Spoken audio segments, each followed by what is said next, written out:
Hello everyone, this is Kunal Shah, Head of Commodity Research from Nirmal Bang, and we are going to do monthly outlook on bullions. क्या रहेगा outlook पूरे month के लिए और क्या आपकी strategy रहनी चाहिए। तो सबसे पहले हम अगर देखेंगे, हमने दिसंबर महीने में एक सेलिंग आते हुए देखा बुलियन में, जहाँ पे गोल्ड के प्राइजेस ऑलमोस्ट डॉलर टर्म्स में बात करेंगे तो 50 से 60 डॉलर नीचे आए, middle low of $26-20 on comics futures, और सिल्वर की बात करेंगे तो $28 का लो बनते हुए हमने देखा। तो उसके बाद थोड़ी सी रिकवरी आई है मार्केट में, बट जो की फैक्टर्स है for the month of January उसके ऊपर पहले हम डिस्कस करेंगे। One, as always, Fed meeting. Second, Trump साहब अपनी ऑफिस रिज्यूम करने वाले हैं, 20 जनवरी से पार्लियामेंट रिज्यूम करेंगे। सो वहाँ पे अनाउंसमेंट आते हुए देखेंगे हम, द मोमेंट ट्रम्प कम्स, क्या होने वाला है चाइना और यूएस ट्रेड वॉर में। क्या यूएस चाइना के ऊपर 20% या 25% सैंक्शन लगाएगा, और अगर लगाएगा तो क्या चाइना अपनी करेंसी डीवैल्यू करेगा, और क्या चाइना स्टिमुलस लेके आएगा। ये सब possibilities are there on the table, but most important thing is what Trump is doing. That is where all eyes are for all the markets, equity, commodities, currency, सब market की नज़र वो मुंह पे रहेगी।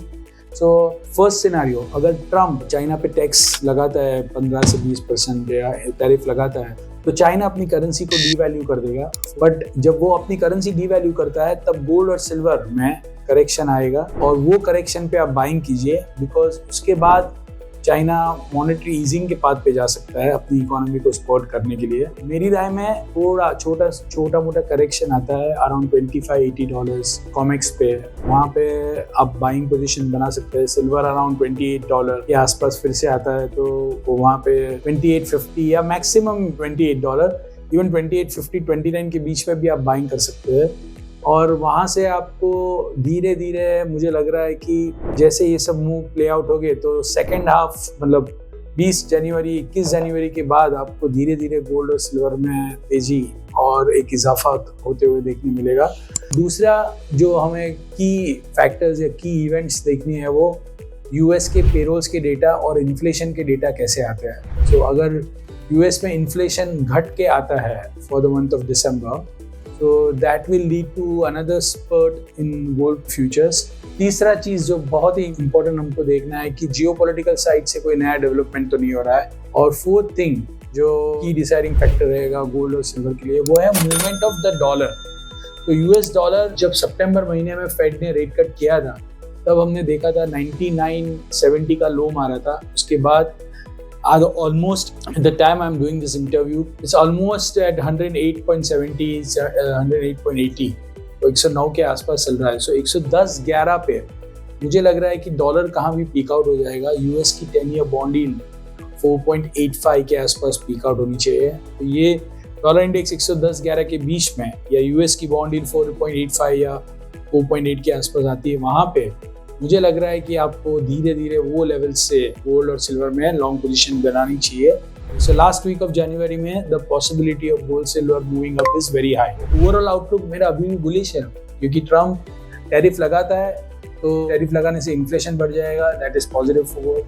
अगर ट्रम्प टैरिफ नहीं लगाता है और चाइना की इकोनॉमी अच्छा कर रही है और चाइना स्टिमुलस देती है, तो चाइना की ओर से थोड़ा बहुत बाइंग आता हुआ हमें देखने मिलेगा।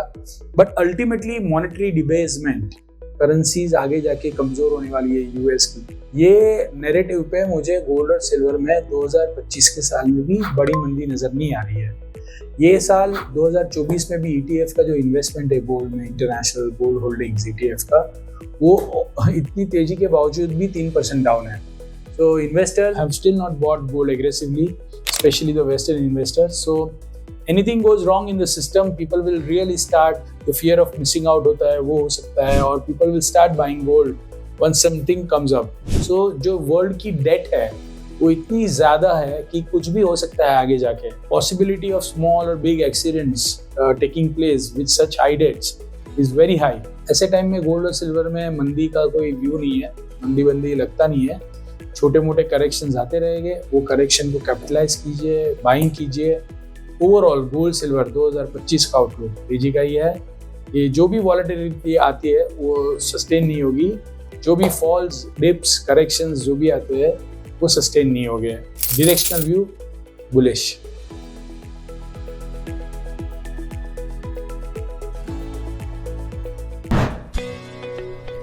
Subscribe to our YouTube channel and click on the bell icon to never miss an update from Nirmal Bang.